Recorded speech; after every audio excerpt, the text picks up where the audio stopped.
বদলে গেছে আধুনিক ক্রিকেট। ফরম্যাট যেটাই হোক, মাঠে আগ্রাসী ক্রিকেটটাই খেলতে চায় সব দল। বাস বল দিয়ে যার শুরুটা করেছিল ইংল্যান্ড, লাল বলে শিষ্যদের দিয়ে বিধ্বংসী ক্রিকেট খেলিয়ে ফলও পেয়েছেন ব্রেন্ডন ম্যাককালাম। সেই ইংল্যান্ডকে তাদের মন্ত্র দিয়ে কাবু করল গৌতম গম্ভীরের ভারত।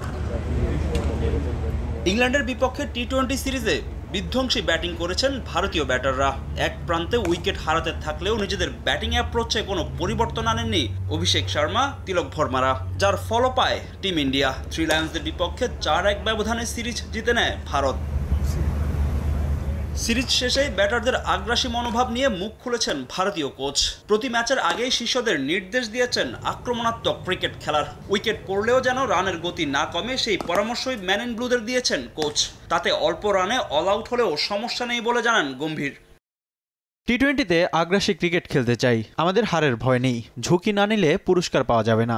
গেল 6 মাস ধরে সকলেই ভয় ডরহীন নিঃস্বার্থ ক্রিকেট খেলছে। দলের সবাইকে এই মানসিকতা নিয়েই খেলতে হবে। আমরা প্রতি ম্যাচে 250 থেকে 260 রান করতে চাই। সেটা করতে গিয়ে যদি কোনো ম্যাচে 120-130 রানে অল আউট হয়ে যায়, তাতেও কোনো সমস্যা নেই। আমার মতে টিম ইন্ডিয়া ঠিক দিকেই এগুচ্ছে।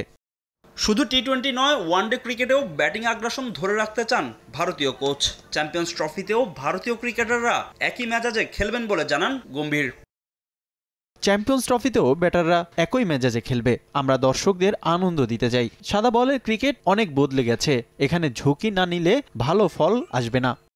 এদিকে চ্যাম্পিয়ন্স ট্রফিতে বিরাট কোহলি ও রোহিত শর্মাকে নিয়ে বেশ আশাবাদী ভারতীয় কোচ। দীর্ঘদিন ধরে এই দুই ক্রিকেটার ফর্মে না থাকলেও চ্যাম্পিয়ন্স ট্রফিতে নিজেদের হারানো ফর্ম ফিরে পাবেন বলে প্রত্যাশা তার। ফাহিম ইসলাম, সময় সংবাদ।